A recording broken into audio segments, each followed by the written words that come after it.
कि चूँकि सोमवार वर्किंग डे है तो पहले दिन सोमवार को उन्होंने इसकी मजीद कार्रवाई के लिए लगाया है नोटिस भी हैं खास भी हैं। अच्छा खोसा साहब ये बताइएगा कि जिस तरह की गिरफ्तारियां अमल में आ रही हैं, आप 8 फरवरी के इलेक्शन को किस तरह देखते हैं अगर इसी तरह पकड़ दकड़ जारी रही? देखें, वो तो आप देखें कि पाकिस्तान तहरीक इंसाफ ने नेक नीयती पर मबनी एक पटिशन की कि जनाब ये क्या मजाक हो रहा है कि आप डिप्टी कमिश्नर और असिस्टेंट कमिश्नर्स को ऐसे डिप्टी कमिश्नर ये जिसका ऑर्डर था आज आपको मैंने बताया, ऐसे डिप्टी कमिश्नर्स और असिस्टेंट कमिश्नर्स और एडमिनिस्ट्रेटिव अथॉरिटीज़ को रिटर्निंग ऑफिसर्स और प्रिजाइडिंग ऑफिसर्स बना रहे हैं। तो जुडिशल ऑफिसर्स हमेशा हुआ करते हैं। आप मेहरबानी करें कि हाई कोर्ट इलेक्शन कमीशन को हुक्म दे कि ये नोटिफिकेशन जो उन्होंने किया है इसको खुदारा वापस लीजिए और जुडिशल ऑफिसर्स जो है उन्हीं को तैनात कीजिएगा। कम से कम वो 1000 गुना इनसे तो बेहतर होंगे, क्योंकि ये तो जाहिर है उन्हीं के मुलाजिम हैं और उन्हीं की सवाबदीद पर हैं। और आज का आप ऑर्डर भी देख लें कि ऐसे अगर उन्होंने कार्रवाइयाँ करनी है तो फिर इलेक्शन की शफाफियत तो क्या इलेक्शन ही फिर ख़त्म हो जाता है। सो उसको भी जब मुअत्तल किया हाई कोर्ट ने तो इन्होंने नेगेटिव लेना शुरू कर दिया कि देखें जी पीटीआई तो खुद इसका बहाना ढूंढ रही है इलेक्शन से मुलतवी करने का, और इलेक्शन कमीशन ने 1 मिनट नहीं लगाया हाई कोर्ट के सिंगल जज साहब के हुक्म को अमल करते हुए मुअत्तल कर दिया और उनकी जो ट्रेनिंग रोक दी।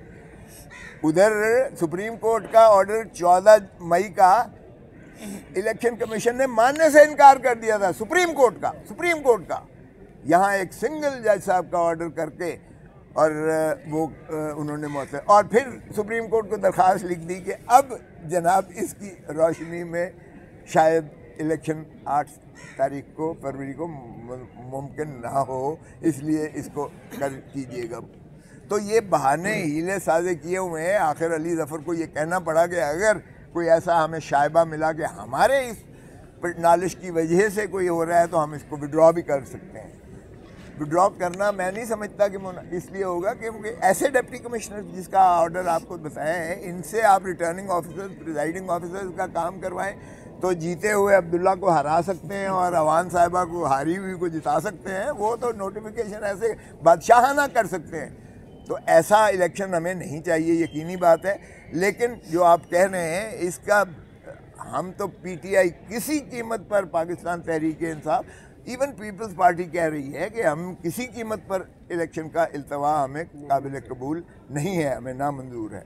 लेकिन एक ज़िले सुबहानी जो हैं बादशाह सलामत चौथी दफ़ा जो वज़ीर आज़म का ख्वाब देख रहे हैं, और दूसरा मौलाना साहब वो जो फरमाते हैं कि बर्फ़बारी पड़ी हुई है और हमारे यहाँ तो हो नहीं सकता है वगैरह।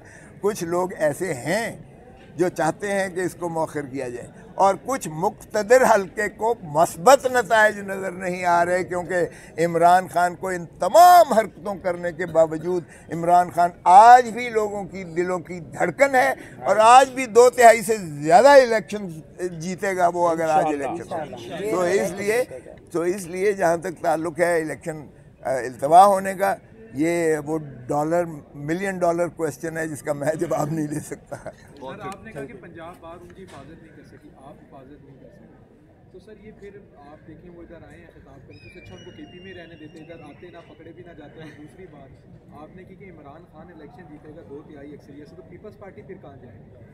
पीपल्स पार्टी के पास पहले भी सिंध था पहले भी सिंध ना देसूँ मरसूँ सिंध ना देसूँ। Thank you. किधर से इस्फाक नहीं कर रहे